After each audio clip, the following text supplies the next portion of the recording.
Today is Southpoint Films' 10th birthday after becoming a limited company back in 2013.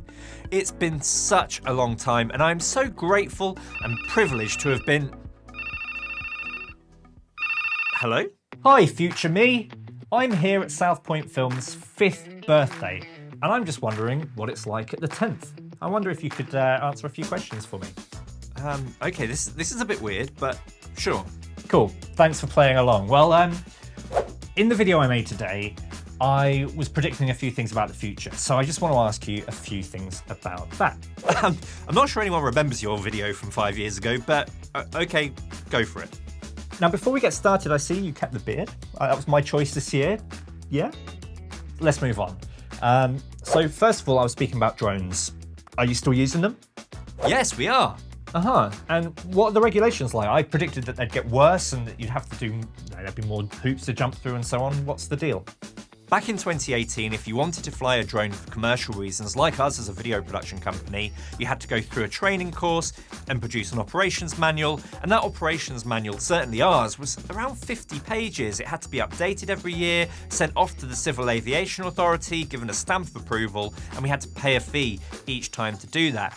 And actually, for us, what we do now, that's all gone. It's been replaced with a nice, simple certification program that you have to do every 5 years. You go on the course, you get your certificate, and then you can fly your drone for most intents and purposes without any further issues, as long as you're insured. And of course, you're following the drone code, which means respecting the airspace and all that kind of thing too.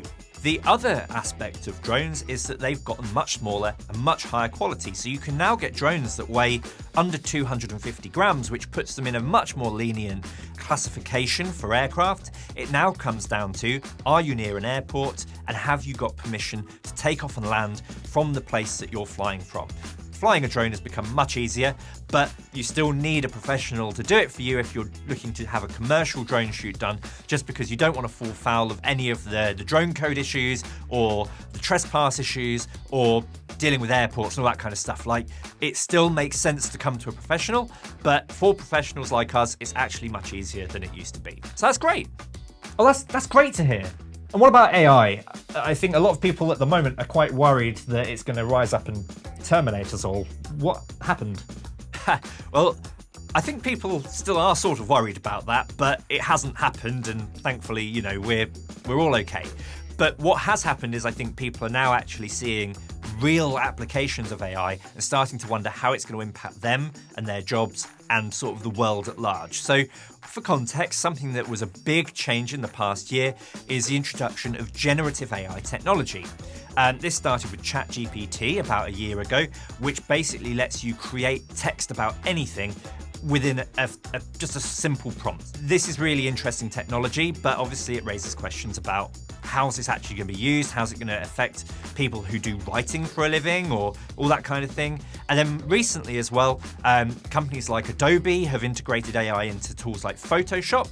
So now you can take a photo, put a prompt into a box, and then suddenly you could turn that person into a pirate and put a parrot on their shoulder, which is incredible technology, and the speed in which it does it just takes no time at all, and you get something that looks fairly convincing. This kind of stuff is hugely disruptive, but from where you are 5 years ago to where we are now, we are still only at the cusp of this technology and how it's being used. As far as how our business goes, of course, we're using these tools. We're using things like ChatGPT to help us with things that we have to write. Not stuff for clients, because it's not that good yet, in the sense of it's not very creative, it doesn't have much of a voice, it tends to be quite homogenized in what it produces, but certainly for giving us a first draft of something that we can take away and edit and put our spin on, it's great for using that sort of thing, particularly for stuff that's going on our website, like a portfolio entry.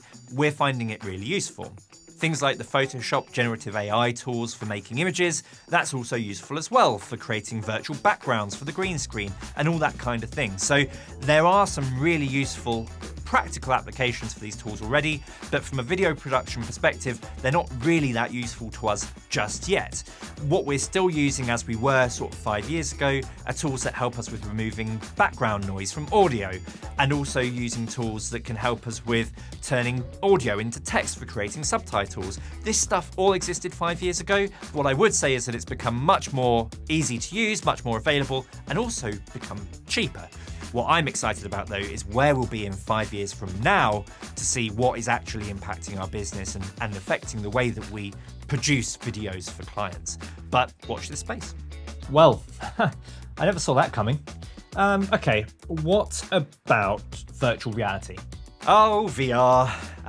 If I'm honest, I don't think it's really changed that much from when you were talking about it 5 years ago. It's still an interesting and fascinating technology, and for sure, the actual headsets themselves have come on leaps and bounds.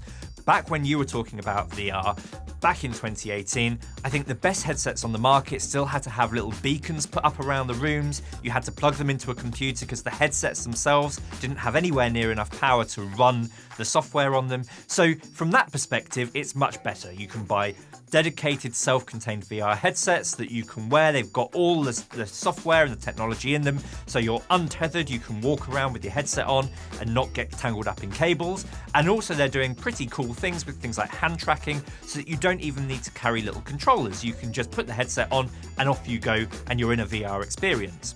As far as the way that the technology has actually been received by the world, though, I think we're still in much the same place as before. Yes, more headsets have been sold, and I'm sure more people have them at home, but it's not something that you can guarantee that if you make something that's a VR experience, that if you send it out there, you can't guarantee that people are going to be able to access it. It's still quite a niche technology.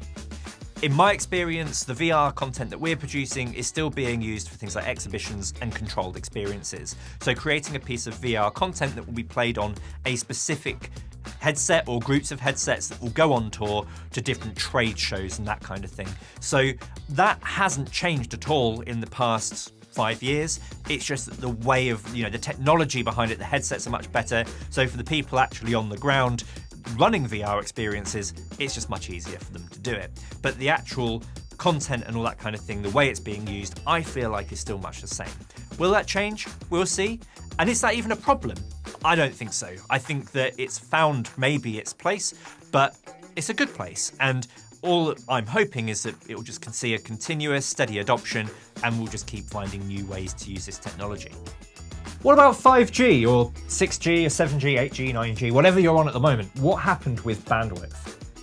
No, we're still on 5G. Don't get ahead of yourself. It's only been 5 years. It's not that long of a time.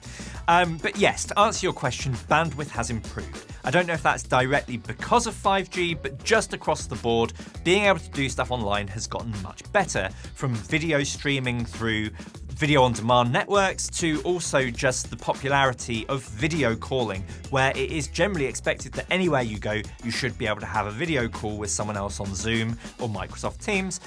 Bandwidth has gotten better. It hasn't had, in the scheme of things, a massive impact on our business, except for live streaming, which has had a real boon in popularity over the past 5 years. And because of that, because of this improved bandwidth, it means that pretty much wherever we go, we can get an internet connection and do a live stream from there. And slightly unrelated to 5G, but things have improved with satellite internet technology. So if we're going out to a field in the middle of nowhere and we want to do a live stream, you can just hire in a satellite internet package and you can probably do a live stream without any problems. So anywhere in the world, no matter where you are, you can probably get online, which is, I think, one of the biggest changes in the past 5 years that, thinking back to it, I don't think was a thing. Okay, fair enough. Well, is there anything else I should know about the future? Oh, my young Padawan, there are so many things in store for you over the next 5 years. But to get deep and philosophical, the joy of life is not knowing what's around the corner. It's taking each day as it comes and enjoying the adventure as you go along. I will drop you a few concrete things though, so here goes. The Queen died, Elon Musk bought Twitter, and the crypto bubble burst. Cool, good, because I was just about to go and put all my money into Bitcoin, so bullet dodged. My pleasure. Well, anyway, thank you so much for entertaining me, and I'll let you get back to your party. See you later in the future. He has no idea what's coming.